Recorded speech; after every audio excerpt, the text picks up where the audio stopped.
Para presentarme, mi nombre es Ronald Aguilar Álvarez, yo soy docente e investigador de la Escuela de Ingeniería de Biosistemas y desde el año pasado Alonso y esta ONG nos contactó para trabajar un tema de bioremediación de los ríos a través de la utilización de islas flotantes. Dentro de las áreas de trabajo en las cuales yo estoy involucrado está la parte del manejo del recurso hídrico en sistemas unitarios como lo son cosecha y siembra de agua, y he estado muy enfocado, creo que la mayoría de mi trabajo, en la parte de tratamiento de aguas residuales mediante bioremediación, que es parte de lo que les voy a presentar acá.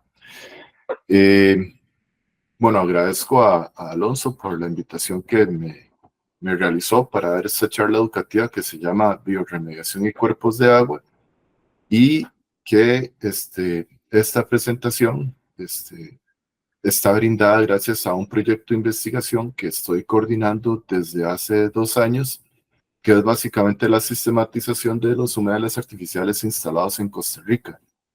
Y bueno, como segunda parte, una evaluación de sustratos alternativos para el diseño de estos humedales artificiales, que gracias a este proyecto y al financiamiento de la Vicerrectoría de Investigación de la Universidad de Costa Rica es que actualmente estoy por acá. Nada más como para entrarnos en un contexto de qué es Escuela de Ingeniería de Biosistemas, por si algunos no saben. Básicamente esta escuela era antes Ingeniería Agrícola en la Facultad de Ingeniería de la Universidad de Costa Rica, pero por unos cambios a nivel mundial en donde se empezaron a incorporar más temáticas biológicas en la ingeniería agrícola, la escuela de nosotros, después de un proceso, tomó la decisión también de cambiar de nombre y llamarse Ingeniería de Biosistemas para seguir aplicando las ciencias de la ingeniería, pero incorporando también ciencias de la biología para tratar problemas que se den en todo un sistema biológico. Y dentro de todo ese sistema biológico se sigue incorporando lo que es ingeniería agrícola. Entonces, si tienen interés de conocer un poquito más de la Escuela de Ingeniería de Sistemas, las páginas y otros enlaces están aquí, en este enlace que se muestra aquí abajo, ingbiosistemas.ucr.ac.cr. Un concepto básico que manejamos en la escuela, distintos compañeros y compañeras que trabajamos ahí, es la parte de un nexo de agua, alimento y energía, que es esta figura que les muestro a ustedes aquí en la izquierda. Y es la necesidad de reconocer que hay 3 elementos o 3 recursos importantes con los cuales no podemos dejar de vivir, y que si hay uno que no está, por ejemplo, si el agua no está, vamos a tener problemas en la obtención de energía o generación de energía y la obtención de alimento o generación de alimento. O sea, esos 3 recursos son sumamente importantes de cuidarlos. Y esta integración que yo les mencionaba a ustedes de distintas ciencias de la ingeniería y la biología para tratar sistemas biológicos, lo hacemos para resguardar estos 3 recursos: agua, alimento, energía.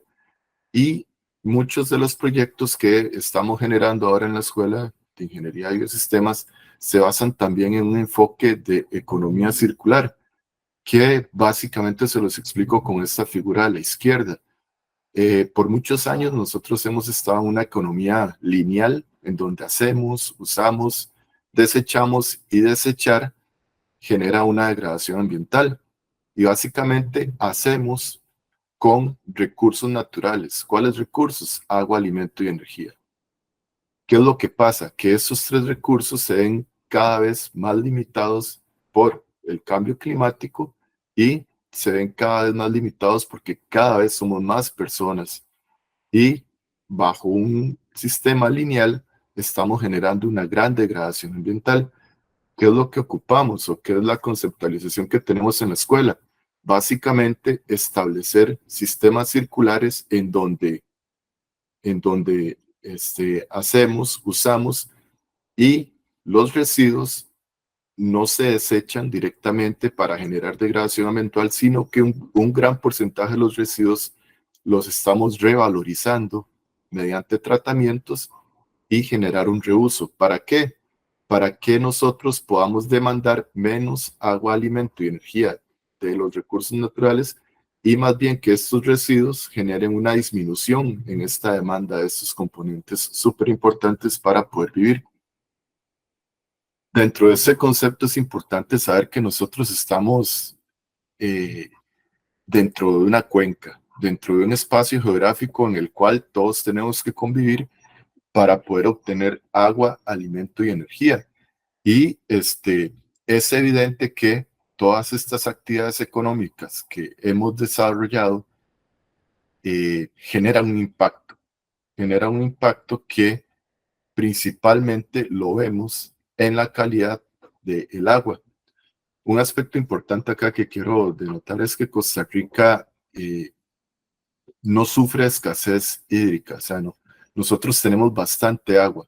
El problema que Costa Rica ha estado enfrentando desde hace varios años y actualmente tiene que enfrentar y ver qué hacer es el tema de la calidad del agua. O sea, tenemos mucha cantidad, pero por un mal manejo del recurso hídrico tenemos una baja calidad, un mal manejo de cuencas, un mal manejo de actividades económicas que lo que ha generado bajo una economía lineal es producir, va a productor, a consumidor final y ese consumidor final desecha, ¿verdad?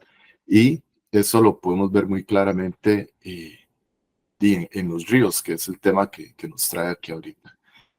Y además de que este ciclo hidrológico lo hemos impactado mucho con la incorporación de áreas impermeables. ¿Qué son áreas impermeables? Por ejemplo, los techos de los edificios, calles pavimentadas, campos agrícolas que por el paso de tractores o por el paso de ganado se compacta y no hay infiltración y básicamente el ciclo hidrológico lo interferimos en donde en una condición ideal, en esta imagen de la izquierda, la mayor de la precipitación se infiltra y hay poca escorrentía. Al haber pocas correntías sobre el terreno, muchos de los contaminantes que estamos dejando en el terreno no llegan a los cuerpos de agua y no se contaminan. Sin embargo, en la imagen de la derecha, eh, si nosotros generamos estas áreas impermeables como parqueos, techos y otros, hay poca agua que se puede infiltrar y la mayoría del agua se va por escorrentía. Y al irse por escorrentía, arrastra todos los contaminantes que podamos tener en una cuenca y afectar al fin y al cabo los cuerpos de agua. Eso es lo que ha estado pasando mucho acá en Costa Rica, que básicamente tenemos mucha cantidad de agua, pero por un mal manejo de nuestras cuencas, de las actividades económicas, estamos impactando de manera negativa los cuerpos de agua. Y básicamente el problema es este. Esta es una imagen, o esta es la cuenca del río Tárcoles, básicamente. Y yo creo que cada uno de ustedes, si va a las zonas altas por Coronado, por San Jerónimo, de Moravia, Coronado, este, Rancho Redondo, aún podríamos tener la oportunidad de encontrar una quebradita, una naciente, y por qué no, si está pegando algo de sol, ¿verdad? Si no está muy frío, meterse, ¿verdad?, al río y disfrutar un poquitito de este servicio ecosistémico. Sin embargo, al ir bajando por la cuenca, encontramos actividades económicas que han generado una gran degradación de los cuerpos de agua de los ríos y que al final, a la salida, a la desembocadura del río Tárcoles, en esta imagen de la izquierda, hay personas que están pagando un precio por, por una actividad que ellos no han generado y tienen que convivir con eso, ¿verdad? Esos puntos que aparecen aquí, verdes, anaranjados y rojos, son clases que las determina el reglamento. Ahorita se me olvida el nombre del reglamento, pero ahora más adelante se los enseño. Es un reglamento que determina cuál es la calidad de los cuerpos de agua. Y básicamente es esta imagen, cómo se mide la calidad de un cuerpo de agua. El reglamento es el reglamento para la evaluación y clasificación de la calidad de cuerpos de agua superficiales. Y Básicamente ese reglamento utiliza el sistema holandés de valoración de la calidad físico-química del agua, en donde si nosotros tomamos una muestra de agua de un cuerpo de agua, puede ser un río, un lago, tenemos que medir esos tres parámetros. Ese es el porcentaje de saturación de oxígeno disuelto en el agua, o sea, cuál es el oxígeno disuelto que hay en el agua de un río, la demanda biológica de oxígeno, que básicamente mide cuál es la cantidad de oxígeno que yo requiero para degradar la materia orgánica que está en ese cuerpo de agua, y el nitrógeno amoniacal. Si nosotros, por ejemplo, eh, obtenemos que la concentración de DBO es mayor a 15, nosotros vamos a tener un puntaje de 5. Y si el nitrógeno amoniacal varía en este rango de 0.5 a 1, tenemos 2 puntos, 2 más 5 van 7. Y si el porcentaje de saturación de oxígeno disuelto está entre 31 y 50, tenemos 4 puntos. O sea, 7 y 4 son 11. Y eso nos lleva a este otro cuadro en donde tenemos 11 puntos, que sería entre 10 y 12, y eso hace que estemos dentro de una clase 4, o sea, una contaminación severa. La otra, que es código rojo, es contaminación muy severa, y amarillo y verde, perdón, es contaminación incipiente. Entonces, básicamente, en esta figura está diciendo que hay contaminación muy severa, contaminación severa y contaminación incipiente en la cuenca del río Tárcoles, que es básicamente esos puntos se determinaron con esta clasificación del sistema holandés. ¿Y cuáles son las clases? Básicamente, clase 1 a clase 5. Si yo tengo un cuerpo de agua con clase 5, básicamente para cualquier uso que yo quiera darle, esa agua es no utilizable. Por ejemplo, acá, si yo quiero actividades recreativas de contacto primario, y si yo tengo una clase 5, básicamente ese cuerpo de agua yo no lo puedo utilizar. La clase 1, que es un cuerpo de agua sin contaminación, básicamente permite que se desarrollen todos estos usos que ustedes pueden ver en esta tabla. Todas estas tablas que yo les estoy presentando están en este reglamento para la evaluación y clasificación de la calidad de cuerpos de aguas superficiales. Y ahorita se me olvida el número del decreto, pero aquí está 3393. Y esos son como los tres parámetros más importantes para poder caer en alguna de estas clases. Ahora, si el Ministerio de Salud lo indica, hay parámetros complementarios. Y uno de los parámetros más importantes a los cuales yo quiero enseñarles es el de coliformes fecales, que básicamente si yo tengo una concentración mayor de 5.000, número más probable por cada 100 mililitros de coliformes fecales, yo tengo que ese cuerpo de agua es de clase 5 y como ustedes vieron en la tabla anterior, clase 5 casi que hace no utilizable cualquier actividad. Bueno, navegación sí está utilizable, pero básicamente una clasificación 5 hace que un cuerpo de agua sea prácticamente no utilizable. Entonces aquí es como para volver a esta imagen, ¿verdad? Donde ustedes pueden ver que eh, la cuenca del río Tárcoles tiene bastantes puntos con contaminación severa y algunos puntos con contaminación incipiente. Hay que tener muy claro que eso es una fotografía, ¿verdad? Puede ser que después de una lluvia haya una dilución de contaminantes y tomar una muestra en ese momento hace que haya una contaminación incipiente, pero durante verano, donde hay poco volumen de agua y mucha concentración de contaminantes, y una gran masa de contaminantes genera que haya una alta concentración y por tanto caiga en contaminación muy severa. Esta es una investigación actual. Esta imagen sinceramente no recuerdo de qué año es, pero esta sí es una información del 2024 que recién salió y nada más para presentarles, me comenta, vamos a ver, debería abrirse,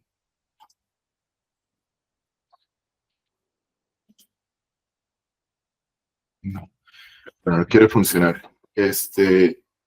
En esta investigación básicamente hacen un análisis de varios ríos del Cantón de Grecia y a pesar de ser una zona rural, los indicadores del índice holandés que yo les mostré indica que ciertos puntos están en contaminación incipiente y contaminación severa. Esto a pesar de ser una zona rural. Sin embargo, hay que tener presente que en zonas rurales hay muchas actividades económicas también que generan de problemas e impacto en los cuerpos de agua y que hay muchas casas principalmente que vierten sus residuos directamente a los ríos y generan esos problemas.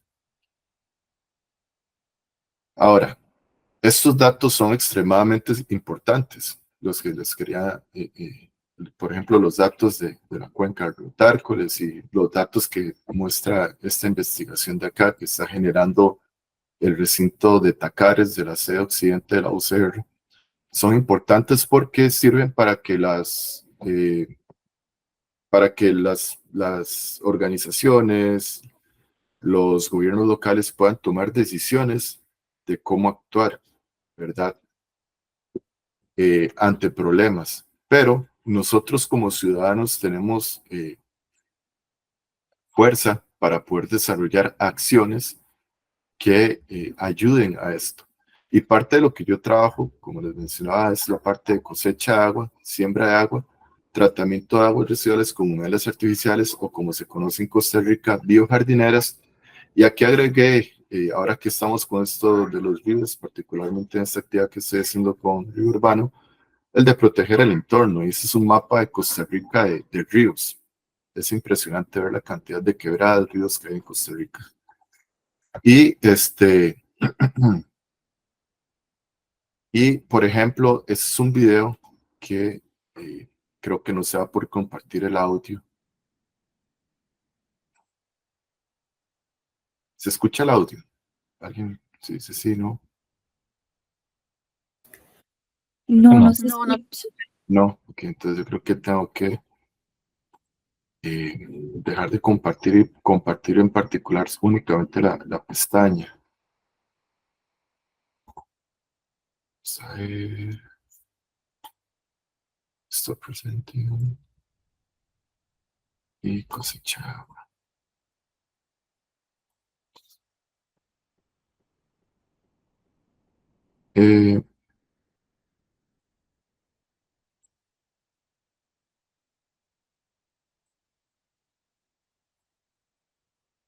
Ahí que están viendo ustedes actualmente. Estamos viendo la pantalla. Sí. Pero hay la pantalla. El video, hasta el video de YouTube. Ah, ok, entonces ahí debería verse todo, una imagen que dice cómo construir un sistema de agua. Voy a ver si ustedes escuchan. Ahí escuchan el video. No, de hecho no se ve como que esté activo. Ok, bueno, entonces. Sí, no le has dado play ahí, Ronald. Ok. Me parece.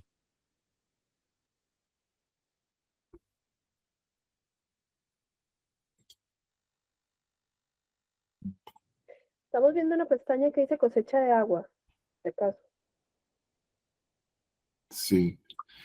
Bueno, ahí les puedo compartir los enlaces por el chat. Y voy a ver si se escucha. La lista de materiales es la siguiente: codos de 2 pulgadas, tapón tapa de 2 pulgadas, pegamento de tubería. Ok, perfecto. ¿Cómo? Esta es una de las actividades que estamos haciendo. Es una cosecha de agua. Ustedes pueden acceder a ese video si van al canal de YouTube del Instituto Monteverde y les voy a dejar unos segunditos del video nada más para que vean la idea. Construir un sistema de cosecha de agua en casa. ¿Sabían que una persona promedio desperdicia aproximadamente 30 galones de agua potable al día? Con un sistema de cosecha de agua podemos ahorrar hasta 1/3 del consumo de agua en el patio.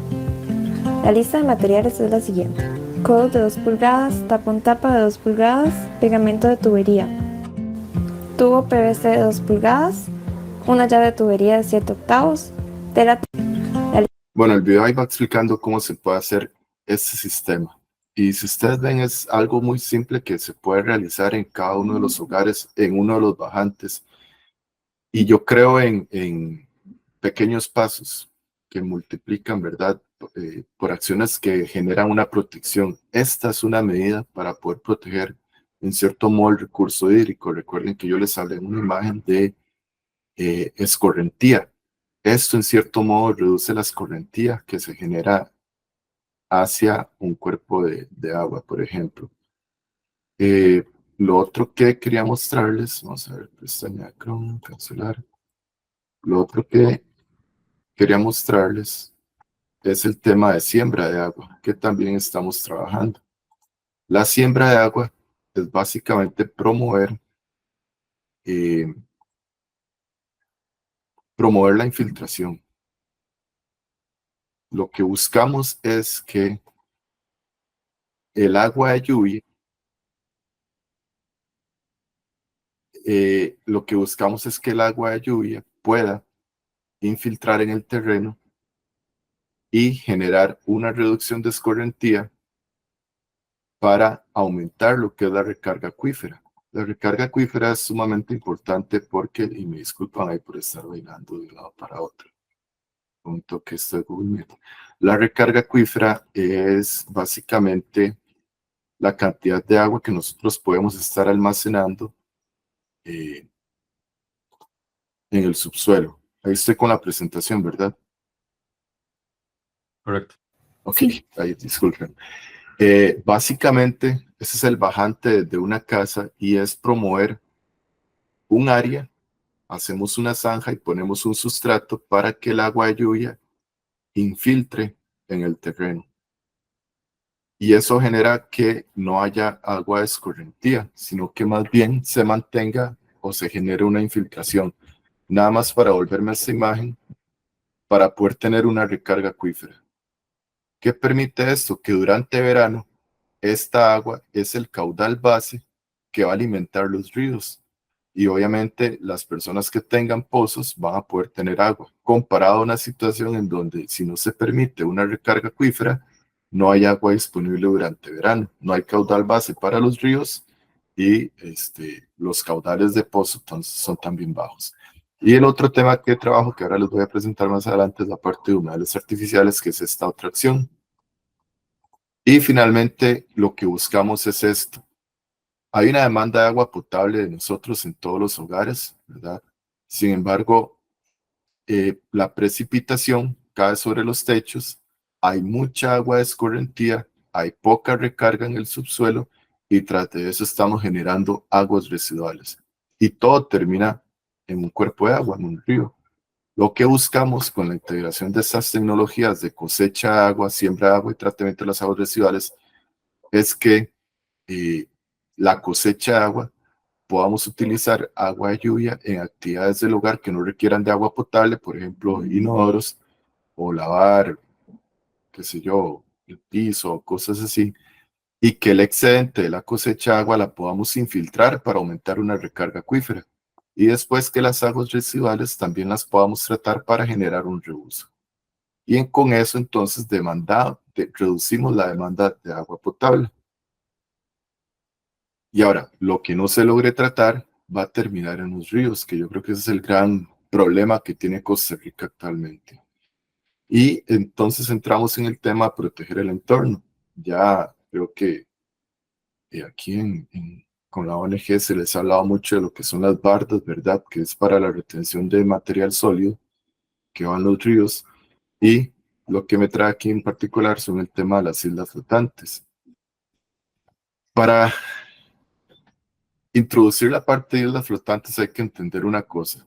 En el ecosistema, en un río, en un lago, en el bosque, hay factores bióticos y abióticos que tienen la capacidad de tratar, en comillas, los contaminantes.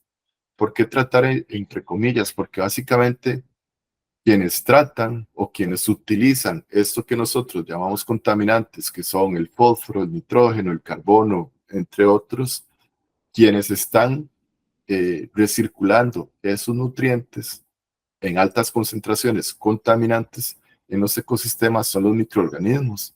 Ellos son los que se encargan de que haya un ciclo del fósforo, ellos son los que se encargan de que haya un ciclo del carbono y son los que se encargan que haya un ciclo del nitrógeno. Y dentro de un ecosistema como un río, que es esta imagen de la derecha, y perdón por las palabras en inglés, esos contaminantes o en baja concentración, lo que es el fósforo, el nitrógeno y el carbono, se van a sedimentar, se van a filtrar, se van a precipitar y principalmente los microorganismos que hayan acá, tanto aerobios como anaerobios, van a generar una mineralización, una volatilización, una degradación de nitrógeno, fósforo y carbono, que son como los tres principales contaminantes que uno puede mencionar siempre. Y esto ocurre en todos los ecosistemas.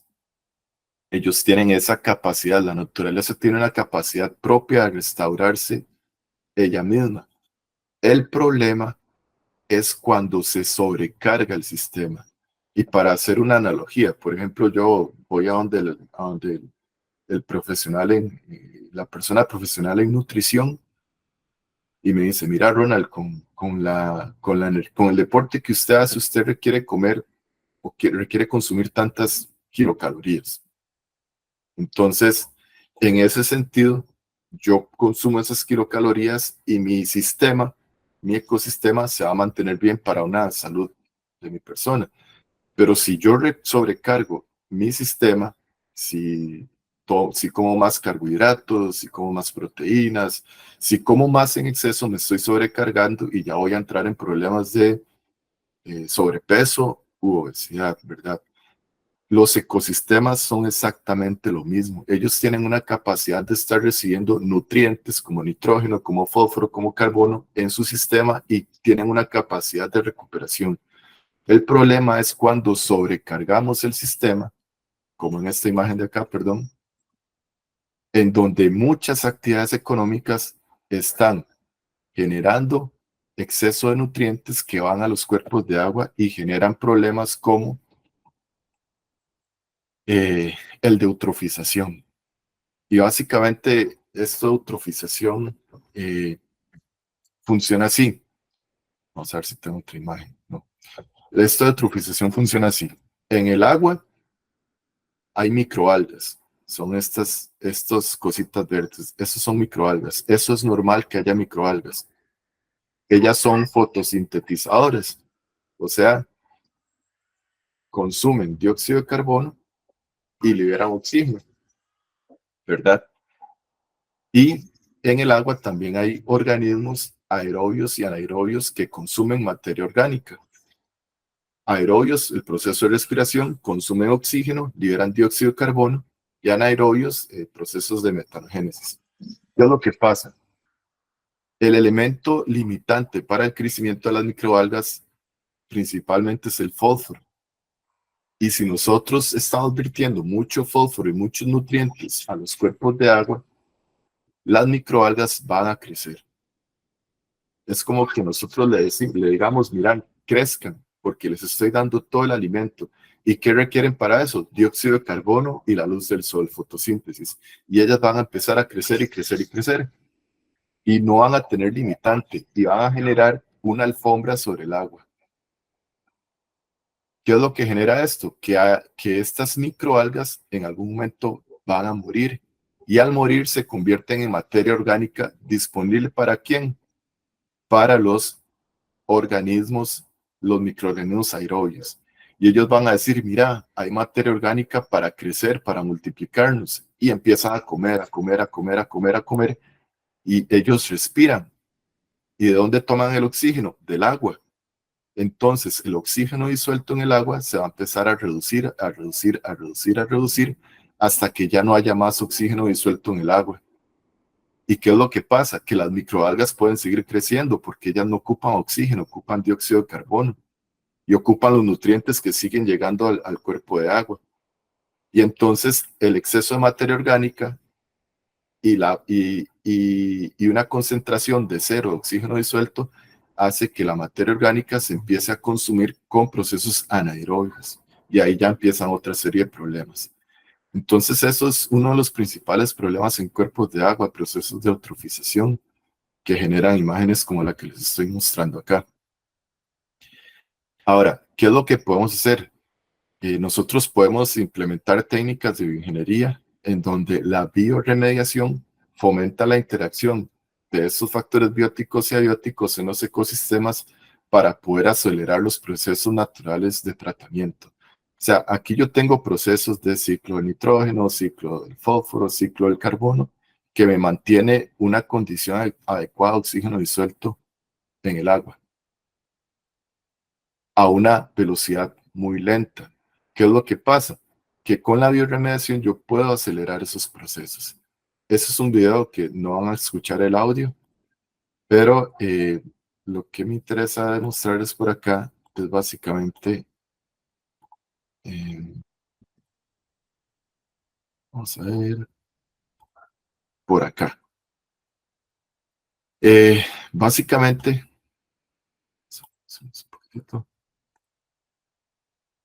dentro de un humedal artificial yo voy a tener un sustrato, piedra bruta, grava, piedra quinta, y yo estaba experimentando con tapas plásticas para que en ese sustrato los microorganismos puedan crecer.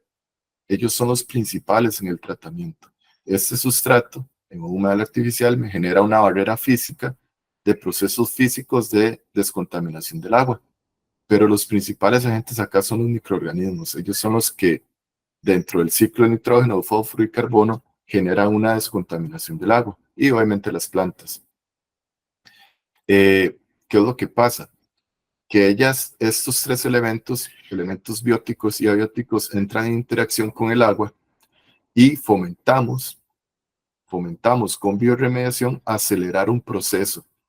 Entonces acá ustedes pueden ver que los puntos rojos es como los contaminantes que vienen en el agua residual y básicamente la presencia del sustrato y principalmente el desarrollo de microorganismos hacen que si el agua entra por este punto, al ir pasando por todo este lugar, se vayan reduciendo los elementos contaminantes y el agua salga ya tratada. Entonces, este proceso es lo que nosotros queremos implementar con Río Urbano a través de islas flotantes. Que las islas flotantes nacen de lo que fue la conceptualización de humedales artificiales. Humedales artificiales a gran escala, como la imagen que ustedes ven acá. En Costa Rica ustedes se pueden imaginar Palo Verde, Cacho Negro, creo que es allá por Upala, Los Chiles. Tortuguero, en donde son sistemas donde hay vegetación que está adaptada a vivir en condiciones donde siempre hay una lámina de agua y condiciones muy bajas de oxígeno disuelto en el suelo, en el sustrato. Humedales artificiales para el tratamiento de las aguas agroindustriales, en donde ya no tenemos un ecosistema, sino que incorporamos la ingeniería para tener un sistema más pequeño y acelerar los procesos que se dan para el tratamiento de las aguas, y humedales artificiales en sistemas flotantes en cuerpos de agua como lo son los ríos y lagos, ¿verdad? Y básicamente esa intención de poder utilizar sistemas flotantes ya hace 10 años por ahí, durante estudios de posgrado que yo tuve acá en Costa Rica, desarrollamos con sistemas flotantes, que básicamente es en un sistema como este, en donde la presencia de microorganismos es muy baja en la columna de agua, nosotros podemos fomentar superficies, como lo son las raíces de las plantas, el sustrato, la propia estructura flotante. Podemos proporcionar superficies para el crecimiento de microorganismos que son los que van a hacer el tratamiento de las aguas residuales.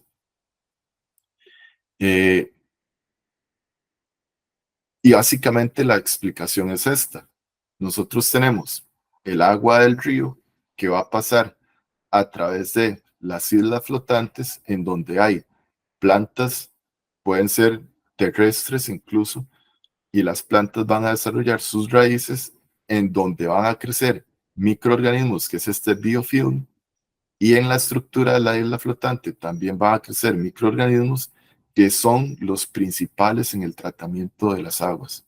Las plantas ayudan en cierto porcentaje captando nutrientes, pero su aporte es muy bajo. Los principales agentes aquí en el tratamiento de las aguas residuales son los microorganismos, y eso es lo que queremos hacer, poder dar un hogar artificial a estos microorganismos para el tratamiento de las aguas residuales.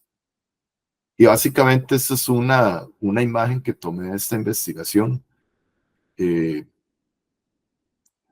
donde ustedes pueden ver el impacto. O sea, antes de que el agua pasara por un sistema de islas flotantes, la concentración tanto de nitrógeno total, nitrato, nitrógeno amoniacal, fósforo, demanda química de oxígeno y turbiedad, todos los valores son más altos con respecto a los valores después de pasar por todo este sistema de islas flotantes, en donde las raíces genera una disminución de la velocidad de las aguas y eso genera sedimentación de partículas.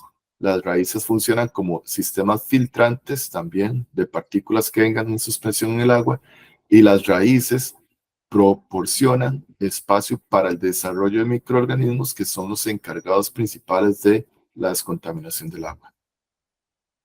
Y básicamente nuestra experiencia ha sido esta. Estas son imágenes de las islas flotantes que tenemos en la quebrada de Negritos.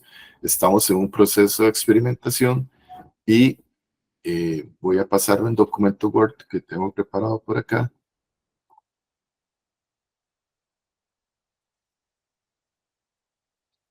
Ustedes me dicen si estamos en el documento Word.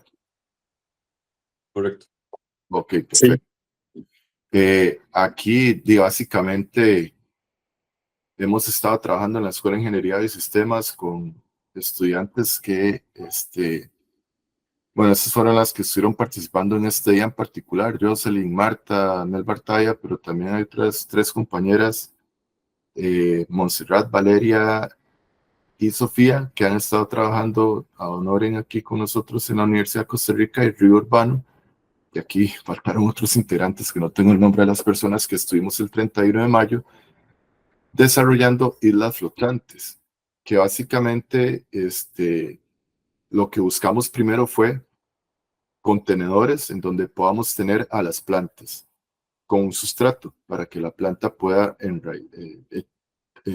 tirar la raíz y sostenerse en esas cajas. Después de las cajas, lo que tenemos es cuál es la estructura que va a generar la flotación, ¿verdad? Que en este caso es tubería de PVC, un marco de PVC. Aquí viene todo el proceso de preparación, el sarán, que es como para retener las cajas, y después la incorporación de estas cajas plásticas donde vamos a poner el sustrato. Y básicamente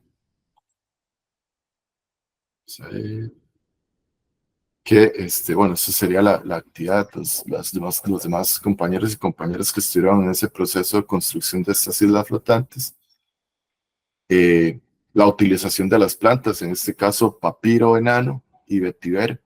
Estas plantas fueron seleccionadas porque se caracterizan por tener una raíz muy densa y eso propicia que haya mayor área superficial para el crecimiento de microorganismos. Y así es como quedaron ellas, ¿verdad? Estamos en un proceso de experimentación donde esas plantas se colocaron sin sustrato y acá se utilizó un tipo de sustrato que es fibra de coco. También incorporamos lantana y cola de zorro, que son plantas que sus flores son muy atractivas para mariposas y colibríes.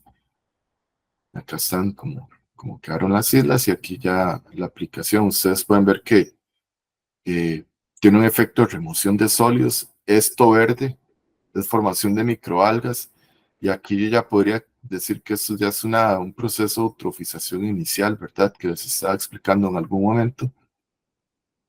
Y esa es la experiencia que hemos tenido. Con la crecida, la quebrada, el sustrato se nos lavó, pero son aprendizajes que estamos teniendo eh, y que queremos arreglar, ¿verdad? Para hacer realidad, perdón, esta técnica de islas flotantes en las quebradas de nuestros ríos y aportar en cierto modo en el tratamiento de, eh, de estas venas que tiene Costa Rica, ¿verdad? Eh, ya con eso estaría finalizando la presentación. Muchas gracias por su atención y creo que entramos en un periodo de preguntas, en caso que haya preguntas. Ronald, sí, aquí de momento nada más y recordarles que pueden utilizar el chat directamente para anotar sus consultas, aquí un par, o bien utilizar la opción de levantar la mano para también saber que hay que agregarle a la lista. De momento hay 3 personas en lista. Voy nada más a chequear porque no sé si la primera persona que preguntó me parece que salió, pero en todo caso si salió, vamos a leer la pregunta. Tenemos 3 preguntas. Sí, ahorita no está la compañera, pero voy a revisar el chat nada más para leer. Y bueno, primero que todo, bueno, gracias a Ronald también por hacer esta introducción también de lo que venimos trabajando en conjunto con la OCR. Y bueno, el marco del proyecto Rivardas, que es con apoyo, digamos, de lo que es cooperación española, que parte de lo que comenté en la introducción de la sesión. Y bueno, nada más, la primera pregunta, la compañera que aparentemente salió, menciona más bien cuando vos estabas comentando el tema de los niveles, de, como los números, digamos, de si es utilizable o no es utilizable. Ella pregunta, bueno, Cisca Roventos menciona más bien que qué significa que el agua no sea utilizable. Dice que ni siquiera para riego o para servicios sanitarios o para otras tareas de limpieza de pisos o aceras. Ok, sí.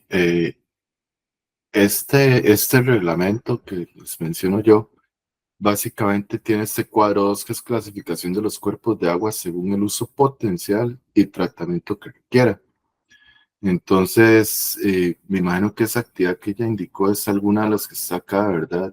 Eh, y básicamente es que no utilizar, es que esa agua usted no la puede tomar de ese cuerpo de agua para, por ejemplo, realizar una actividad de abastecimiento de agua para actividades industriales destinadas a la producción de algunos alimentos de consumo humano, ¿verdad? Eso es lo que significa no utilizable. Básicamente, el agua de ese río, de ese lago, no se puede utilizar para estos distintos usos que se muestran en este cuadro 2.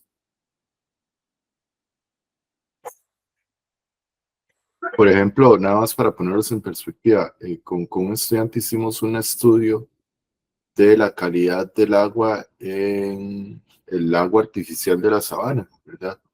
Y básicamente, según el periodo, eh, eh, el agua era no utilizable porque caía en una clase 5.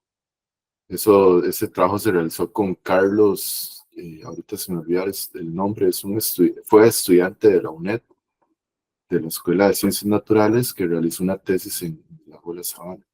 Y fue muy interesante ese estudio porque yo creo que es conocimiento de todos que ese lago, cuando entramos en el periodo de verano, toma unas condiciones inadecuadas y ahí hay muchas actividades de recreación que la gente desarrolla, en donde básicamente el agua no se puede utilizar para esas actividades.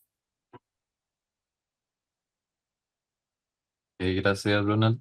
Sí, tal vez nada más, perdón, también como para comentar, ahorita fue que leí la pregunta porque no estaba la compañera, pero igual la dinámica también más bien es que en base a la lista que voy montando, y le paso la palabra a la persona para que con el micrófono pueda conversar directamente con Ronald. Entonces, em, la segunda persona también me parece que no está, pero vamos a hacer lo mismo, de leer las preguntas que nos dejó. Nos dejó varias preguntas. Era Ana Victoria Wo Ching. Bueno, menciona buenas noches, muchas gracias por esta charla tan interesante y que tenía algunas preguntas.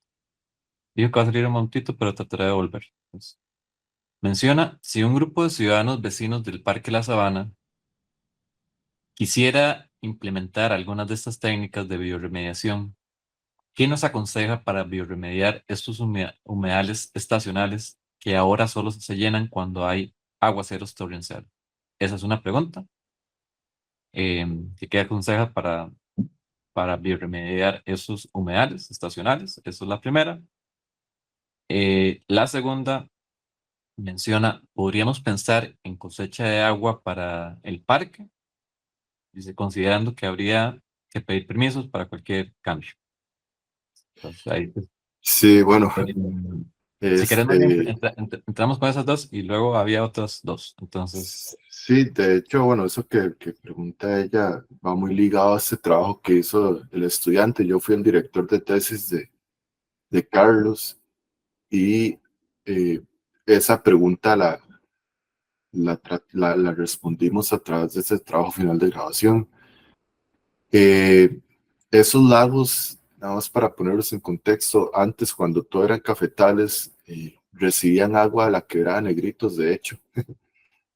Y ya después cuando se fue urbanizando, se cortó, ¿verdad? El acceso de Quebrada Negritos al lago y el AIA empezó a llenar el lago con agua potable. Y ya después, si algunos recuerdan a Graving Moya, en algunas de estas noticias, y prácticamente obligó a la AIA a cerrar esa fuente de agua para que los lagos siempre tuvieran agua, especialmente en verano. Y eso hizo que estos lagos tengan agua únicamente durante el periodo de lluvia y se sequen cuando estamos en un periodo seco, ¿verdad? Y cuando se seca, al haber menos agua, aumenta la concentración de los contaminantes y ahí hay mucha fauna, muchos patos, hay muchos peces que excretan y esa excreta aumenta coliformes fecales y aumenta nutrientes y una gran cantidad de problemas. En su momento, si uno pensara así, si uno soñara, uno podría ver el lago de la Sabana como un sistema de tratamiento de aguas residuales. O sea, por ejemplo, que yo sin ningún temor propondría que ahí lleguen aguas residuales y que se traten ahí con sistemas de bioremediación.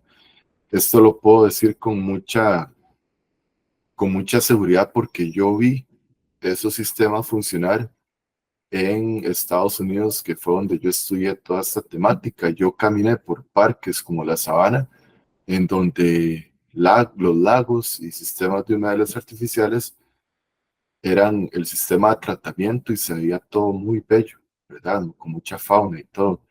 Eso es posible ahí para poder asegurar que siempre haya una lámina de agua en el lago y a través de muchos pretratamientos, ir acondicionando el agua, terminar en un tratamiento final en el lago de la Sabana con plantas flotantes. Actualmente el lago de la Sabana, bueno, no he pasado por ahí, pero lo que puede ocurrir es que haya una sobrepoblación de plantas, como plantas flotantes como el jacinto de agua, que si no se cosechan son un problema. Es como si ustedes pasan por el Parque de la Paz y si ven los lagos, si van en dirección de la rotonda de la Y hacia la de, ¿cuál sería esa? La Guacamaya. Si ven el laguito de la derecha, está lleno de plantas. Eso más bien es un problema porque esas plantas se van a morir y van a generar materia orgánica y un problema de eutrofización, básicamente. O sea, sí es posible con un sistema de bioremediación. El tema de los lagos es asegurar que siempre haya agua ahí para y que no se sequen. sí, por ahí nada más, tal vez para complementar, por si se ha ido algo dentro de lo que comentaste, el texto que compartió, más bien me faltan dos preguntas, que era que si funcionarían islas flotantes ahí, estaba haciendo referencia al parque, a los lagos, la sabana, y consultó al final que qué tipo de plantas de porte alto podría recomendar para este lugar de manera que sirvan para frenar un poco la evaporación en la época de transición lluviosa a seca. Dice, para que permanezca con agua más tiempo y que a la vez les sirva a las aves acuáticas para refugiarse y para encontrar alimento. O sea, si Ok. es posible utilizar islas flotantes. El tema acá es, el tema acá es asegurar que siempre haya agua y que no se seque, que es lo que ocurre en la época seca. Lo de las plantas pueden ser un arma a doble filo porque las plantas pueden generar una sombra para que no haya una evaporación del agua, solo que las plantas se evapotranspiran, entonces al fin y al cabo va a haber un medio que conduce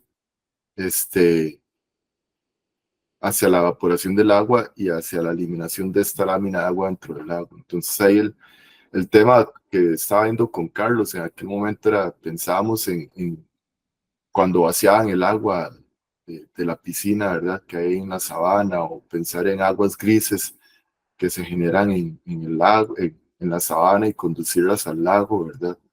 Pero el primer, el principal problema creo yo es como una barrera de las personas que toman las decisiones para creer que eso puede funcionar adecuadamente. Y eso básicamente está bajo funcionamiento del ICODER, ¿verdad? Entonces, creo que sería un cambio de paradigma muy drástico, ¿verdad? Pensar en que vayan a adoptar técnicas como estas para que el lago de la sabana tenga una condición adecuada. Ok, Ronald, gracias. Estas eran las preguntas de Ana Victoria. Me di cuenta que me brinqué una persona, entonces le paso la palabra a Yahali Somarriba. Gracias. Y se me brincó. No, mentira. Está todo bien. Sí, yo quería preguntar, bueno, a Ronald, en, en literatura que he encontrado, digamos, de humedales artificiales, una de las características era que para que la bioremediación fuera efectiva, pues tenía que pasar de cierta cantidad de tiempo el agua, ¿verdad? En el sistema, en el humedal. Y esto en ríos pues, claramente no pasa. Entonces, ¿cómo, cómo se remedia? ¿Cuál es eso en un agua corriente como es un río? Y tengo otra, pero si quiere me contesta esa por favor. Sí, eso es un concepto que se llama el tiempo de retención hidráulica, ¿verdad? Nosotros ocupamos que el agua esté, qué sé yo, al menos 12 horas en contacto con los microorganismos para ser tratados. Esta tecnología de las flotantes es mucho más recomendable en lagos, ¿verdad? Donde no hay un flujo tan continuo como si lo hay en un río. Entonces esa preocupación que usted externa sí es muy cierta, porque y a través de un río la corriente va muy rápida y la captación de nutrientes por parte de los microorganismos y las plantas no va a ser tan efectiva a que si la velocidad de esa agua a través del sistema flotante es menor. Sin embargo, sí hace un aporte, ¿verdad? Hay grandes ciudades que tienen islas flotantes en los ríos y se ve el impacto. Lo que pasa es que hay que multiplicar aún más estos sistemas de islas flotantes. Ahorita nosotros estamos empezando junto con el Río Urbano en la Quebrada de Negritos y vamos a tomar mediciones para ver si se está generando un impacto o no con estas islas flotantes que tenemos ahí. Pero sí, eso que usted pregunta es muy cierto y tiene toda la razón. Una de las principales limitantes con las flotantes en los ríos es que no se asegura el tiempo suficiente de contacto entre los microorganismos y el agua que queremos tratar. Ok. Lo otro era que si había algún lugar, alguna documentación donde haya un inventario de cuáles serían las plantas más adecuadas para un humedal artificial. Sí, de hecho la investigación que les dije que me permite estar por acá Es una investigación en donde se han ubicado 81 humedales artificiales a lo largo de Costa Rica y a lo largo de ese recorrido que hicimos, identificamos 43 distintas especies de plantas que se adaptan a humedales artificiales en Costa Rica. Yo ya generé un documento pequeño que está en la revista de Ingeniería de la Facultad de Ingeniería de la UCR, que habla de esas plantas, y también no tengo problema en compartir con ustedes un visor cartográfico que se generó en el proyecto, y les voy a presentar un toquecito acá. Vamos a hacer completa. Bueno, lo que yo creo que ustedes están viendo un mapa ahorita es un visor cartográfico que es del proyecto C2451, y cada punto es un humedal artificial que hemos ubicado en Costa Rica, y en cada uno de ellos, si por ejemplo vamos aquí a Macondo, y dentro de la información que estamos desplegando para cada uno es la vegetación que hay. Sí le puedo mencionar que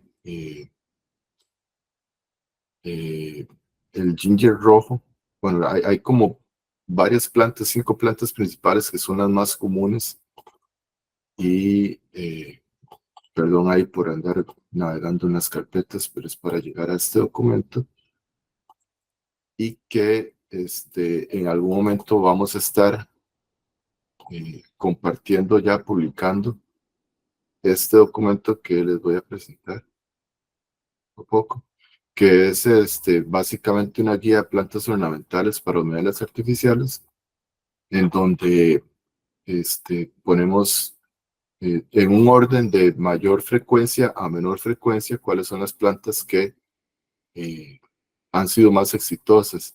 Por ejemplo, la cana índica, la liconia, el ginger rojo y el Heliconia siticarum. Todas estas imágenes las hemos colectado nosotros en el proyecto, y todas estas imágenes son de humedales artificiales que están ubicados en Costa Rica, que ustedes pueden ubicar en este visor cartográfico. Con mucho gusto les puedo compartir este enlace en el chat de la reunión. Uy, sí, por favor, sería buenísimo. Muchas gracias. Perdón, yo había dicho que solo una pregunta más, pero tengo un comentario más. Es que ahora que estábamos hablando del lago de la Sabana, y justo mencioné el lago del Parque de la Paz. Ese es el que, digamos, como que yo tengo, bueno, los 2 lagos, que tengo mayor conocimiento de ellos y cómo están en época seca. También, ¿verdad? De hecho, este verano que pasó, que estuvo bastante fuerte, intenso, claramente se secaron, pero una de las cosas que me impactó más también era que yo me encontré en un momento a alguien que me dijo que era un funcionario, pero creo que después no, que del ICODER, que lo que estaba haciendo era dejando todas las llaves del agua, hay fuentes públicas que están por ahí, de agua potable, y las está dejando abiertas para que desaguara el río. Porque más que todo era por los patos, ¿verdad? Porque se estaban muriendo los patos. Ese caso del Parque La Paz, yo creo que a la par pasa el río. ¿Cuál es ese río? Exacto, el María Aguilar. Se podría hacer esto, tomar un pequeño caudal, pasarlo por el lago, y una vez tratado devolverlo al río. Es que eso nos permite la bioremediación. Esos lagos podrían ser un sistema de tratamiento para devolver al río el agua un poquito con mejor calidad, ¿verdad? Eso sería algo de, no sé, fenomenal. Qué bueno plantear ese proyecto, ¿verdad? Para el ICODER, porque supongo que el ICODER no tiene ninguna, o sea, no tiene como recurso en el sentido, tampoco recurso como técnico para poder plantear algo así, porque eso remediaría varias cosas, que no se seque y que además contribuya siempre, o sea, contribuya. Sí, con esa tesis que les mencionaba yo de Carlos de la UNED, Dice, trabajó mucho con el ICOER, ¿verdad? Ellos estaban interesados en el estudio para ver cuál era la condición del lago de la Sabana.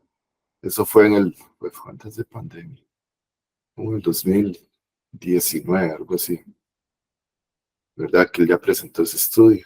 Pero sí son situaciones que pueden ser posibles de realizar bueno, hay literatura, yo lo vi, y aquí en Costa Rica sí puede hacer una resistencia y falta voluntad política, ¿verdad? Para hacerlo. Por eso yo aplaudo mucho el trabajo de organizaciones como la de Río Urbano, ¿verdad? Que se meten en esas temáticas y que de alguna manera pueden ir influyendo en las decisiones políticas, ¿verdad? Para un cambio. Bueno, muchísimas gracias.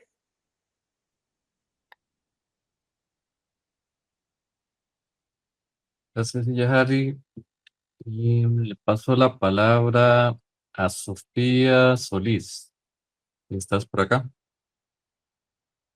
Sí, nada más yo tenía la consulta de cuál es la capacidad de las islas para eliminar más que todos los metales pesados del agua.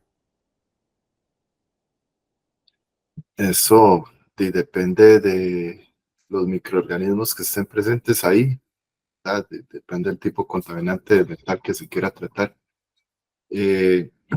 Hay plantas que ya están estudiadas como el jacinto de agua, que se conoce que captan metales pesados, ¿verdad? Entonces uno podría pensar, si bien ya el jacinto de agua es una planta flotante que no hay que proveer de una estructura para que ella flote, sí se puede proveer de una estructura para confinarla y que no se vaya con el río y que capten estos metales pesados en el agua.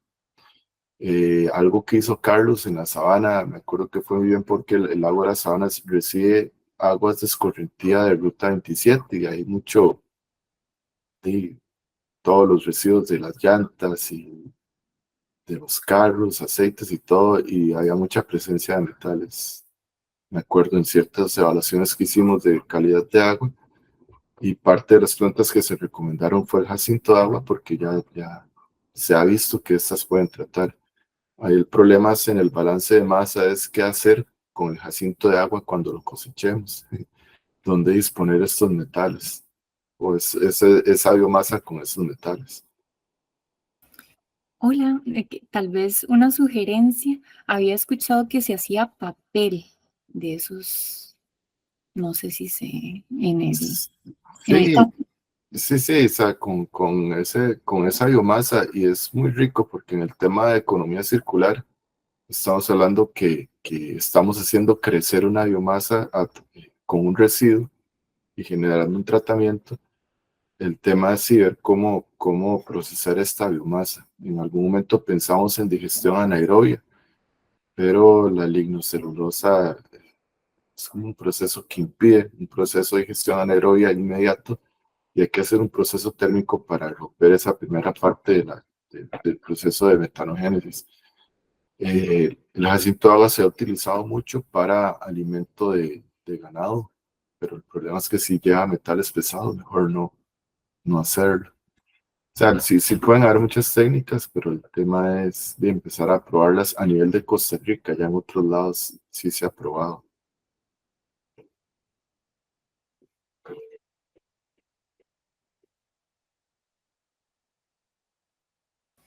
Gracias.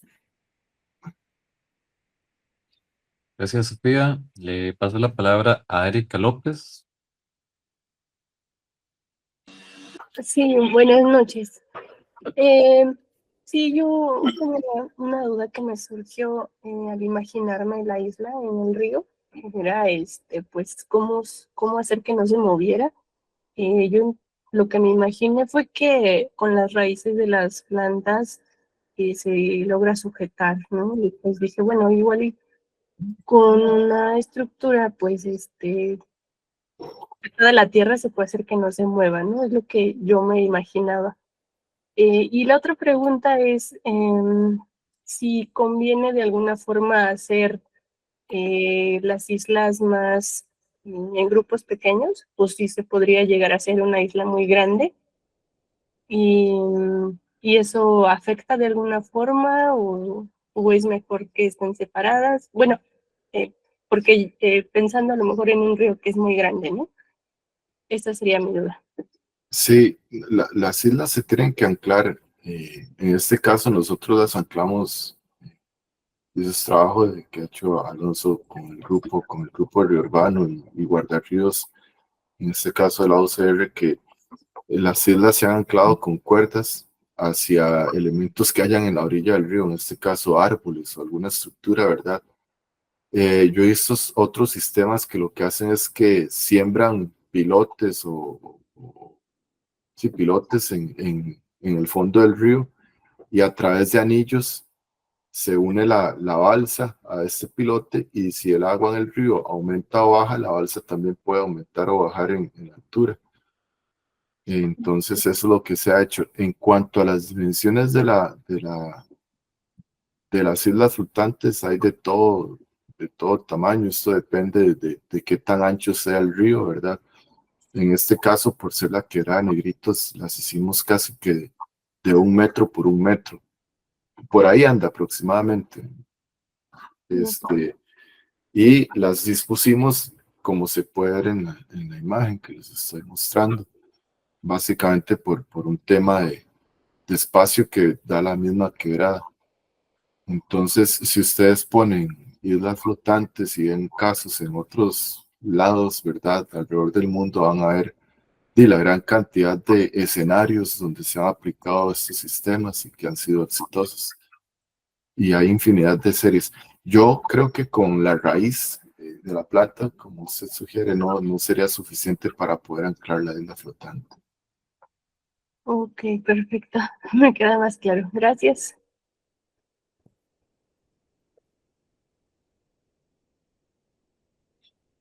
Gracias. Le paso la palabra a, vamos a ver, Mariana Astazzi. Mariana, ¿estás por ahí? Sí, buenas noches. Buenas noches. Buenas noches. Creo que tiene el micrófono apagado. Sí, perdón. Bueno, mi pregunta era ¿hasta qué grado de contaminación es recomendable usar una isla flotante? Yo soy del estado de Tlaxcala y lo decía por la contaminación que tenemos en nuestro río, que es el río Zaguapan. Sí, vea, eso ya la palabra técnica es toxicidad, ¿verdad? Habría que ver cuál es el tipo de contaminante que podría generar que los microorganismos o las propias plantas no se puedan adaptar ahí. Yo lo que más le puedo compartir en términos de toxicidad, lo que yo he visto en humedales artificiales y básicamente cuando hay concentraciones muy altas de nitrógeno amoniacal principalmente, y las plantas no se logran desarrollar, por ejemplo, básicamente por toxicidad. Eso, si ustedes lo quieren experimentar en sus hogares, si tienen alguna matita, es básicamente agarrar urea o algún fertilizante, ¿verdad? Y le ponen directamente ese fertilizante en el tallo. Y ustedes van a ver cómo la planta va a morir, ¿verdad? Pues básicamente la está quemando, dice uno.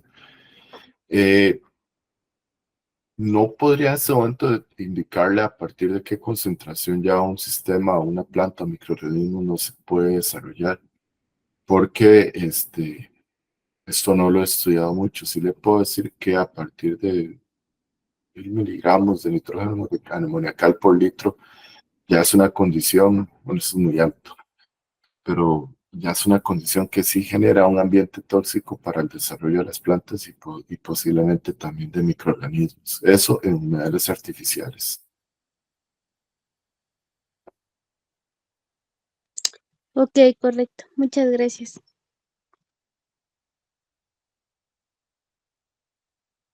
Gracias, Mariana. Le paso la palabra al compañero Manuel de Jesús Calderón Rodríguez. Hola, buenas noches. Gracias a los organizadores, al Río Urbano, por la presentación, bueno, por organizar este evento y también al invitado, ¿verdad? A, a don Ronald por presentarnos esto tan importante. Y mi pregunta va más que todo, va como tratando de utilizarlo, esta información y aplicarlo como en la casa, ¿verdad? Como en las condiciones que podemos tener aquí en los jardines. Bueno, yo gracias a Dios tengo un jardín en mi casa, entonces en algún momento me gustaría hacer una cosecha de agua de lluvia. Mi pregunta va como por ahí, considerando que nosotros también tenemos recursos como las piedras, eh, como las plantas que tal vez podemos utilizar para ello. Y sería como eso, como preguntarle si existe una guía o alguna base que uno tal vez se pueda guiar, para ir realizando, esa cosecha de agua que en algún momento se puede llegar a dar sin ser tan técnico o sin llegar a generar todo un tema ¿verdad? De complejo tal vez, sino que algo más práctico, tal vez como ir aprendiendo de ello y ya después ir evolucionando. Eh, voy un segundo nada más. Sí, Sí, como, si usted coloca, digamos, por ejemplo, sistema de cosecha de agua y siembra de agua, va a encontrar gran información en Internet, ¿verdad? ajá. Sí entiendo la consulta suya, que es algo más como aterrizado para poder entrarle de una vez, Sí, ¿verdad? sí, porque Eh, digamos, pensaba que tal vez si yo llego a hacer algo, eso me puede convertir en un, criadero de mosquitos, ¿verdad? O puede traer algo, ¿verdad? Y eso a mi familia no le va a agradar. Entonces, pensaba como para yo ir aprendiendo de ello y ir experimentando, ¿verdad? Que tal vez como algo básico que usted pueda identificar y nos pueda comentar. sí, de hecho nosotros actualmente estamos en la escuela con un proyecto que se llama Siembra de Agua, la gota del futuro que podemos salvar. Y básicamente es establecer sistemas de siembra de agua, ¿verdad? De cosecha de agua, perdón, y después de lo que llega del tanque ya llevarlo a cosecha.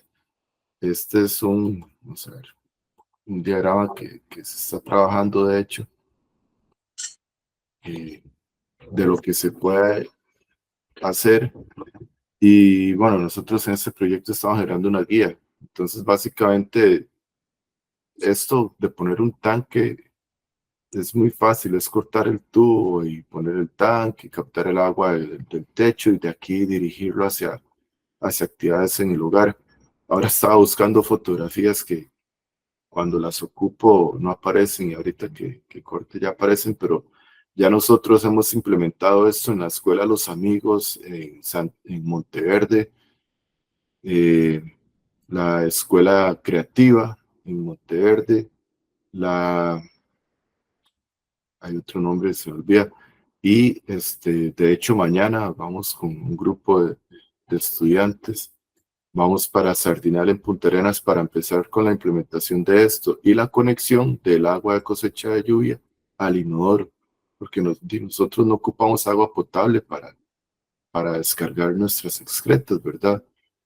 Entonces, generación de zancudos, lo dudo. Lo otro es que cuando haya un excedente, cuando el tanque se llene, el agua sale y podemos promover infiltración. Si ustedes son de la zona de Curridabat, el parque de Curridabat, hay sistemas de siembra de agua y están muy bonitos. Básicamente, lo que hicieron fue cortar una parte del caño y que el agua que va por el caño entre a ese sistema de siembra de agua y, y entonces promover infiltración. Con el tema generación de zancudos lo dudo mucho porque uno, el agua va a estar almacenada en el tanque de agua y esta se va a utilizar rápidamente con los usos que tengamos en los hogares, incluso para regar plantas que estén bajo techo, ¿verdad? En la lluvia no, porque no va a ocupar agua. Y después la parte de infiltración dice, se infiltra rápidamente en el suelo. Y el excedente ya se va por el sistema fluvial normal.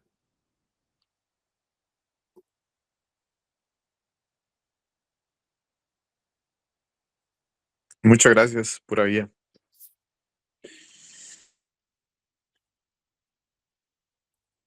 Gracias. Gracias, Manuel. Le paso la palabra a Dayana Rojas. Hola, hola, buenas noches. Me disculpan que ando un poquito afectada de la garganta. Espero que se me entienda lo que hablo. Em, Mi pregunta va básicamente relacionada a qué tipos de biorremediación o qué técnicas existen para contaminaciones por agroquímicos, como las que se dio la semana pasada aquí en el río Barranca, en Punta Arenas. Em, lo pregunto más que todo porque yo soy de Miramar, de Montes de Oro, y nosotros, bueno, ahorita la Universidad de Costa Rica también está haciendo un estudio de una caracterización físico-química de las aguas de los ríos de acá y nos interesa mucho saber, por ejemplo, qué se puede hacer en caso de que se detecte algún metal pesado derivado de, por ejemplo, la actividad minera, tanto oficial como ilegal, ¿verdad? Hay mucho coligallero, está la mina de Bellavista y demás. Y nuestros ríos, pues para nadie es un secreto que pueden estar presentando altos niveles de cianuro, de mercurio y otros metales. Entonces, por ese lado iba la pregunta para el profesor, para ver en el caso de agroquímicos y bueno, ya le estoy metiendo esto a los metales pesados, como qué técnicas se pueden utilizar, sobre todo porque al final, pues aquí lo que más nos preocupa es que lo que no se ataja en ríos, ¿verdad? Va a parar al estero manglar, afectando pues pesca artesanal, ecosistema de manglar completo y eventualmente el Golfo de Nicoya directamente. Muchas gracias. Sí, esa es una pregunta muy compleja. O sea, si es posible con eso es principalmente los microorganismos y dependiendo del contaminante uno puede ver qué cepa de microorganismos poner ahí. En el caso de fertilizantes, el Centro de Investigación de Contaminación Ambiental, el SICA, ha estado trabajando mucho con plaguicidas, ¿verdad? Y la técnica que se ha desarrollado, que han promovido ellos, se llaman biobets, o ¿cómo serían? Eh, Sí, biobets. Son básicamente como un humedal artificial, ¿verdad? Es la misma configuración, solo que el sustrato que se propone ahí puede ser piedra cuarta como un humedal artificial, pero ellos han propuesto sustratos como fibra de coco y otros para el crecimiento de microorganismos, ¿verdad? Eh, que es básicamente eso. Por ejemplo, en plumas de agua que vayan por el subsuelo es muy común que para el tratamiento de aguas que se contaminaron con metales, eh, y se promueva la inyección de oxígeno para que ciertos microorganismos consuman ese metal, lo metabolicen en su cuerpo y se formen comunidades de estos microorganismos que son los que hacen que remuevan ese contaminante del agua, ¿verdad? Eh, el problema acá es que estas soluciones son soluciones basadas en la naturaleza y son extensivas, requieren mucha área para poder tratar estos contaminantes de una manera adecuada y rápida. Es un trabajo complejo. La naturaleza tiene la capacidad de su restauración propia. Sin embargo, como les decía al inicio a ustedes, si se sobrepasa esta capacidad es donde hay que ver cómo con técnicas de bioremediación aportar en un cierto porcentaje en este tratamiento, ¿verdad? Aquí lo importante es ver cuál es el contaminante y cuál sería una cepa de microorganismos que están adaptados para mineralizar ese contaminante o degradar. Muchísimas gracias.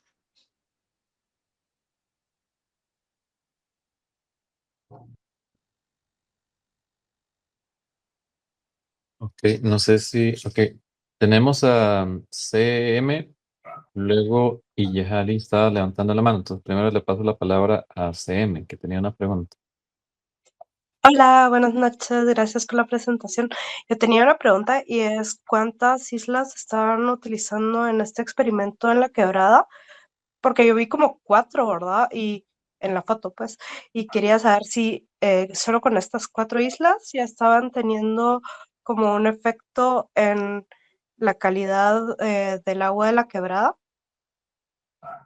Sí, bueno, aquí puedo responder al inicio y tal vez Alonso pueda agregar algo más. Como estamos empezando con esto, ¿verdad? Decidimos colocar únicamente 4 islas como para poder estar monitoreando cómo se desempeña, perdón, estructuralmente la isla, ¿verdad? La fase de experimentación para ver el potencial tratamiento que podemos lograr se va a desarrollar a partir de enero del próximo año, ¿verdad? Cuando ya las plantas estén más adaptadas. Ahorita la adaptación de las plantas ha sido un poco compleja por la época lluviosa. Las crecidas han originado que nos demos aún cuenta de ciertos factores que tenemos que mejorar en la isla para que no sufra con esas crecidas y que las plantas se adapten bien a la isla, porque con esas crecidas el agua pasa por encima y las tira un poco para abajo las plantas. Entonces, ahorita estamos en una fase de ver cómo se desempeña estructuralmente la isla, cómo se desempeñan las plantas para adaptarse a este nuevo ecosistema al cual las incorporamos. Ellas venían de un vivero en tierra y le quitamos la tierra y las pusimos en agua, ¿verdad? Ellas tienen que adaptarse, se van a adaptar. Y la parte experimental para ver tratamiento que se puede estar realizando, lo estaríamos viendo en enero. No sé, Alonso, si usted quiere agregar algo más. Sí, quizás nada más también pensar que, bueno, porque bueno, si bien estamos viendo la parte más como estructural de cada módulo, nosotros en inicio no pensamos necesariamente que iban a ir en conjunto. Creo que, si no me equivoco, digamos, por parte de la Escuela de Ingeniería en Biosistemas, tal vez se veía un poco cada módulo de manera independiente, por lo menos con estos iniciales. Pero digamos, nosotros sí le dimos la utilidad de poder hacer más bien un conjunto con las 4 que ya habíamos hecho em, para que, digamos, a nivel estructural se manejara mejor. Em, y obviamente, bueno, sí, entre más cantidad, más área de filtración habría. Eventualmente, más bien también entender que este tipo de sistemas usualmente, digamos, ocupan más área, inclusive, digamos, hay ejemplos, digamos, en otros países que de repente hacen especies, digamos, de parques o plataformas más como pasarelas caminables, como parques obviamente, digamos, en ríos de otros contextos donde los cauces son mayores, pero em, tienden, digamos, a ocupar más área. En este caso, bueno, también entender que el contexto donde estamos es Quebrada Los Negritos y no hay mucho espacio, digamos, o mucha área que abarcar ahí. Entonces, también poner en contexto que nos estamos adaptando también a este primer entorno y que igual, eventualmente, según el tamaño donde se está aplicando, por ejemplo, digamos, si en algún momento llegase a aplicarse en algún sector del río Torres u otro, probablemente podamos estar pensando en áreas mayores porque también el cauce lo permite. Entonces también entender por ahí que también según el entorno va a condicionar también de cómo se puedan colocar. em, las que mostramos en el ejemplo, esos, digamos, están literalmente, digamos, en el medio del cauce, pero estas que menciono también, digamos, no solo, digamos, se colocan, por ejemplo, digamos, en el centro del cauce. Yo he visto que en otros entornos más bien están, digamos, es como una extensión de la orilla. Entonces, usualmente más bien es como em, que ese, digamos, sistema tal vez sea más fácil inclusive para el anclaje. Entonces, también saber que eventualmente, conforme, digamos, vayamos evolucionando, podremos estar probando, digamos, otras versiones, digamos, también entendiendo de quizás la parte más básica estructural y el tema, digamos, de cómo darle, digamos, sí, cierta resiliencia a la misma estructura, a la parte también a nivel estructural, pero también, digamos, a las mismas plantas y los nutrientes, digamos, a nivel de sustrato y demás que ocupan, ¿verdad? Entonces, un poco lo que estamos en ese proceso también es entender quizás ciertos requerimientos básicos para ir mejorando. Entonces, por ahí puede ir mi aporte.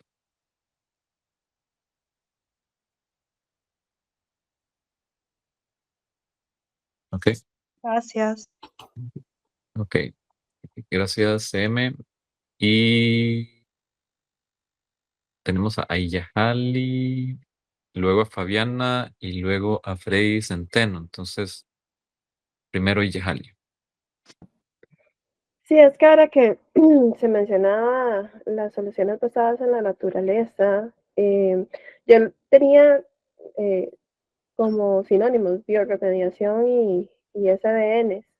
Entonces quería saber si hay una diferencia técnica entre ambos. ¿Entre cuáles, perdón? Entre soluciones basadas en la naturaleza y bioremediaciones. No, yo creo que o sea, es básicamente lo mismo. Lo que pasa es que esto va por tendencias y a veces hay palabras que toman más importancia que otras y se vende mejor, pero básicamente una solución basada en la naturaleza es imitar lo que ya ocurre en la naturaleza, imitarlo, meter ingeniería para imitar esa condición y acelerar los procesos, que es básicamente lo que busca la bioremediación. Entonces, y es una manera distinta, ¿verdad?, de promover todos estos sistemas que buscan acelerar los procesos que ya ocurren en la naturaleza. Sí, entonces, esa sería Ok, la respuesta. ajá. Gracias, sí, es que no sabía si había alguna diferencia. Y lo otro era, es que ahora que mencionaron brevemente lo de la utilización de la biomasa, como de los papiros, ¿verdad? Que claro, con metales pesados ya es otra cosa, pero sí se mencionaba el uso, o sea, para convertirlo en papel, pero igual con metales pesados se podría hacer. O sea, no sería igualmente peligroso hacer el papel con biomasa que tenga metales pesados. Eso escapa de mi área, no sabría responder. Ok, Pero sí, sí, escapa de la parte mía de conocimiento. ya listo, gracias. Gracias, Ayahali. Le paso la palabra a Fabiana.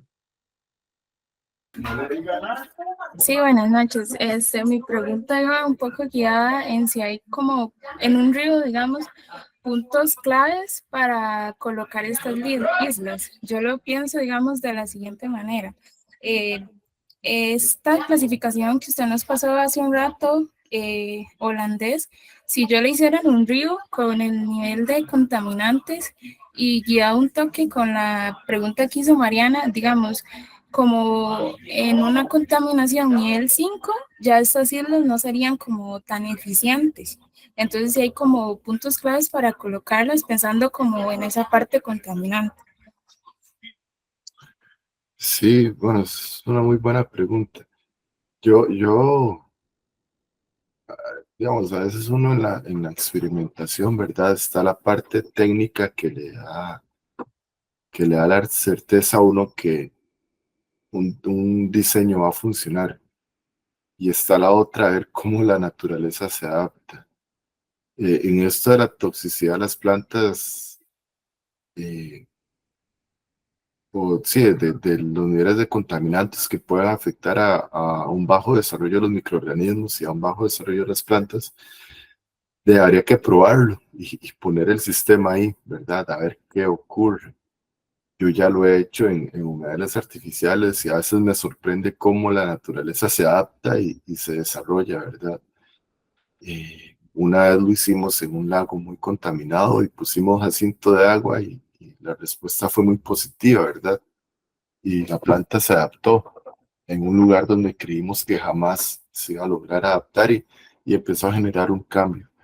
Y ahora que Fabiana estaba preguntando eso, la cabeza mía se fue primero a dónde colocarlos y pensé, junto con la otra pregunta que hicieron sobre la parte de tiempo de retención hidráulica, viendo puntos específicos de dónde poder colocar esos sistemas, pensé no tanto en las entradas de contaminantes, que era la dirección de Faena, la pregunta, sino más bien en pensar en qué puntos de los ríos se pueden adaptar mejor a esos sistemas y y pensaría que sería como en los lugares donde hay pozas, ¿verdad? Que es donde el flujo del agua disminuye considerablemente con respecto a otras secciones de los ríos, donde hay un tirante bajo del agua y la velocidad del agua tiende a ser mayor. Entonces, digamos, para resumir las dos cosas que acabo de decir, en cuanto a la pregunta de Mariana y con lo que está acotando ahorita Fabiana, habría que poner en las plantas y ver qué pasa. ¿Ah? Eso es parte de la experimentación también. Y con lo otro de ubicar puntos en los ríos en donde el agua se empose, porque en esos puntos nos aseguramos que la velocidad del agua es menor y por tanto podríamos tener un mayor tiempo de contacto de el agua con los microorganismos. Yo considero, digamos, también como esa Muchas parte gracias. más, tal vez que digamos, con esa parte más física, porque también funciona con el tema de las bardas, ¿verdad? Eh, Pensar, digamos, importante la velocidad del agua, que es en parte también, digamos, lo que menciona Ronald, pero eso va también en conjunto con el tema de la profundidad que tenga donde se coloque, porque de una otra manera también, por ejemplo, en los lugares donde se colocó, por un tema también de que la misma estructura no se esté golpeando, ocupa, digamos, como cierta profundidad para que el cambio de nivel del agua no esté afectando, que de repente se va a ver, digamos, estresada la estructura porque sea golpeada, digamos, al bajar el nivel y que eso le esté generando desgaste. Entonces, sí, eventualmente, digamos, y pensar que importante también, digamos, de una otra manera, que pensar en la velocidad, por un tema de esa capacidad de filtración que pueda tener, pero también pensar que en la profundidad que haya suficiente, una profundidad suficiente también para que no se esté golpeando la estructura, pero que también se permita, digamos, que haya espacio suficiente para que crezcan las mismas raíces, que en gran parte, digamos, como mencionó Ronald, en gran parte, digamos, de lo que depende el tratamiento va relacionado con la parte de las raíces y el desarrollo que puedan tener. Como para agregar eso. No sé si, me parece que Ronald se salió, yo no sé si volvió. Ya volví. Ah, ok, ya estamos por acá. Ok, gracias. Era Fabiola, creo. Gracias, Fabiola. Creo que era Fabiola, sí. O Fabiana, perdón, Fabiana. Gracias, Fabiana. Le paso la palabra a Freddy Centeno. Buenas noches. No, nada más ahí resumiendo la pregunta que escribí. No sé si tal vez desde un punto de vista arquitectónico, estos sistemas de cosecha de agua, ahora en el sistema urbano, ¿conocen proyectos inmobiliarios o similares que ya los estén implementando como una idea, digamos, que no deja de ser una idea de negocio, ¿verdad? Dentro de un espacio que cada vez se nos hace más pequeño en las ciudades y pensando que también cada vez vamos construyendo más hacia arriba, ¿verdad? No estructuras de una sola planta. Eh, en, en apartamentos de 2 pisos, considero que sería mucho más fácil incluir un sistema ya de tanques de almacenamiento, uno al menos que logre por gravedad distribuir el agua hacia los sistemas en una planta baja, por ejemplo, por lo menos en los baños sanitarios o sistemas de riego. ¿Hay algo a nivel de Costa Rica o en la región que ustedes tengan como ejemplo donde ya se esté haciendo común el sistema de cosecha de agua? Sí, claro. Bueno, hay un ingeniero civil, y ahorita se me escapa el nombre de él tiene una empresa que se llama Hidrovital, creo. Si ustedes lo ponen en Google, en YouTube, lo van a encontrar. Él diseña estos sistemas de cosecha de agua con una tecnología alemana.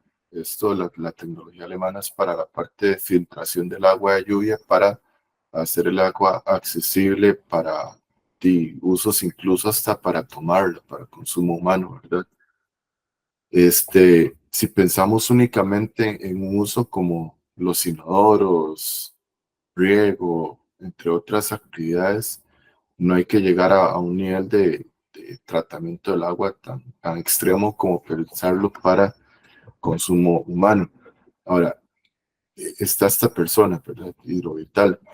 En la UCR hay edificios que actualmente tienen cosecha de agua. Por ejemplo, el edificio de residencias, ahorita se me escapa la capacidad del tanque que tiene, pero residencias capta el agua de lluvia, la trata mediante sistemas de filtración y con esa agua los estudiantes están lavando la ropa. Entonces eso ha significado una reducción considerable en la facturación de residencias de la UCR. Hay un edificio también dentro de la ciudad de la investigación de la UCR que tiene un sistema de cosecha de agua y eleva el agua a través de sistemas de presurización con bombas hidroneumáticas, eleva las aguas hasta el tercer piso para ser utilizadas en todas las baterías del tercer piso, segundo piso y primer piso. O sea, la técnica está, el tema es que la gente se anime a utilizarla. Nosotros, o por lo menos en mi caso, junto con el Instituto Monteverde, estamos, por así decirlo, atacando un tipo de clientela, ¿verdad? Como escuelas, asadas, donde se promociona este tipo de sistemas de manera que sea muy accesible económicamente, ¿verdad? Para esas poblaciones. Entonces, sí hay ejemplos, nada más para mostrarles a ustedes, ya encontré las fotografías. Esa es parte del sistema de cosecha de agua en la escuela Los Amigos, ¿verdad? Estamos colocando un primer tanque para remoción de sólidos, como hojas, que puedan venir, que puedan estar en los techos. Y ya después lo que es el tanque de captación, ¿verdad? Este tubo es el rebalse que lo llevamos para siembra de agua y lo que es la conexión con los inodoros, ¿verdad? Para utilizar el agua de lluvia en los inodoros. Y bueno, todo eso es como para utilizarla en este invernadero pequeño que hay acá. Sí se ha utilizado. Además que romper esa barrera, ¿verdad? Para que se conozca más y más esta tecnología. Muchas gracias.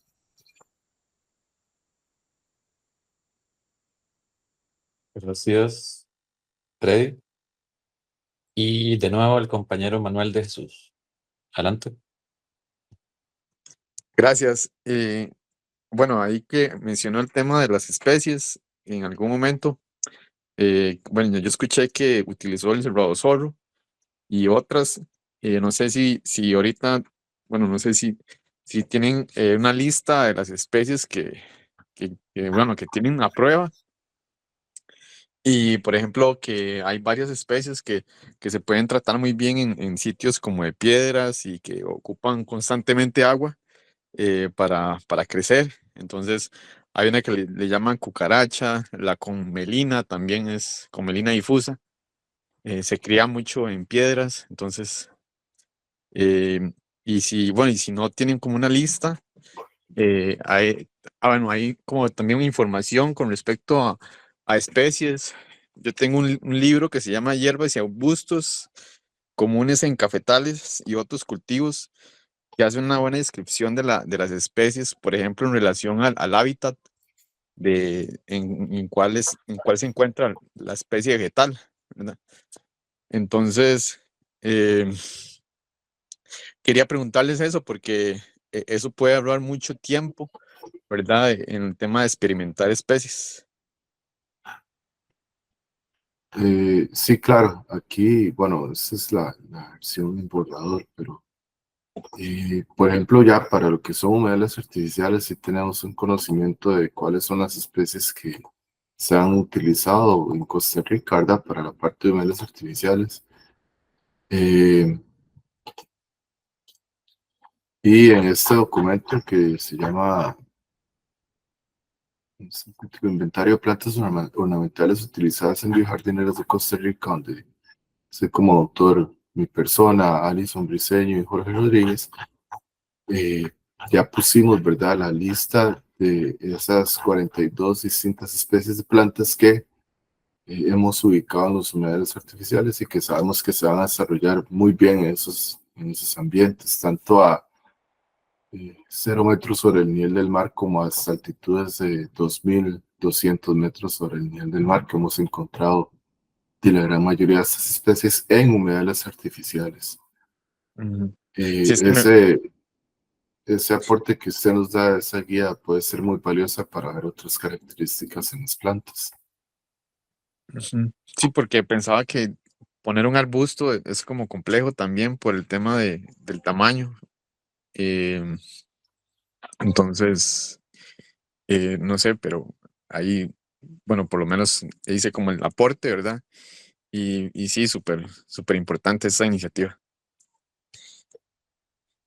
Quizás, Ronald, nada más hay que agregar, porque también de una otra manera que creo que, si bien digamos también importante esta base de la lista ya para modales, me parece de una otra manera importante el trabajo que se puede hacer, digamos, inclusive de observación de las mismas plantas que están en estos entornos, ¿verdad? Por ejemplo, digamos, nosotros que colocamos estas islas aquí en las Negritos, de las mismas Negritos hay papiro, por ejemplo. Entonces, por ejemplo, digamos, de lo que comentó Ronald, que se nos había lavado cierto sustrato, de parte, como no teníamos suficientes esos papiros, lo que hicimos fue tomar los mismos papiros de la quebrada, digamos, que estaban en la roca, y los colocamos en la última intervención que se dio en las islas. Entonces, también saber que esas ya son de una planta que ya está adaptada a ese entorno. Entonces, también creo que importante, digamos, con esa lista, ver si se reconoce, digamos, en el entorno que se vaya a trabajar algún tipo de esas especies que están en la lista para partir también dentro de esa verificación ya en sitio de saber que algo que ya está adaptado.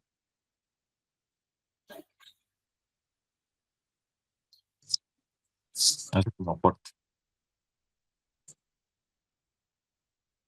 Bueno, Alonso, yo creo que ya de mi Sí, parte, perdón, nada más una última pregunta, porque ajá, era como cortita, que comentaba ella, que cómo se llama el estudio de arquitectura que mencionaste.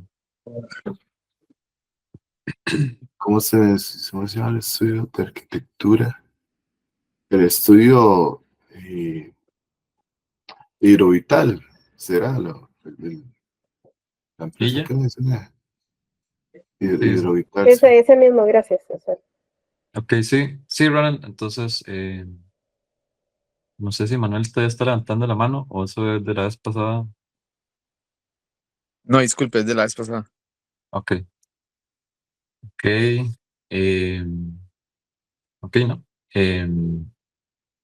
Tal vez, Ronan, si nos regalas unas últimas palabras a manera de cierre, antes de ir finalizando. Sí, no, bueno, primero, gracias por estar a estas horas ahí, atención a la presentación. Agradecerle a Río Urbano y a Alonso por permitirme participar en este espacio que me alegra mucho de participar acá porque al fin y al cabo creo que cada uno de nosotros está aquí por una misma intención, ¿verdad? Y es proteger el ambiente.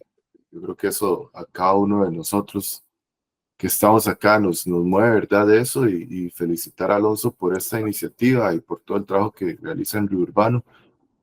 Y de mi parte, sí, agradecerles la atención que brindaron, ¿verdad? Y sepan que la Escuela de Ingeniería de Biosistemas está disponible para ustedes en caso que tengan alguna consulta, alguna recomendación que hacer o algún trabajo que quieran ver si es posible o no realizar. La UCR está dada para la sociedad costarricense, ¿verdad? Y la idea es todos avanzar hacia un mismo fin, que es la protección del ambiente. Entonces, aunque sea muy insistente, nuevamente agradecer a Río Urbano y Alonso por estas iniciativas que desarrollan. Esta no es la única, tienen muchas más, y por hacerme participar en esta iniciativa en particular. Gracias, Ronald. Muchas gracias, estuvo súper chido. Recordarles, bueno, la sesión ha sido grabada, entonces posteriormente en los próximos días estaremos compartiendo esto en redes sociales, en el Facebook de Río Urbano, en el canal de YouTube, y quienes escribieron estaremos haciendo llegar el enlace. Por ahora, bueno, no me extiendo más y les deseo buenas noches.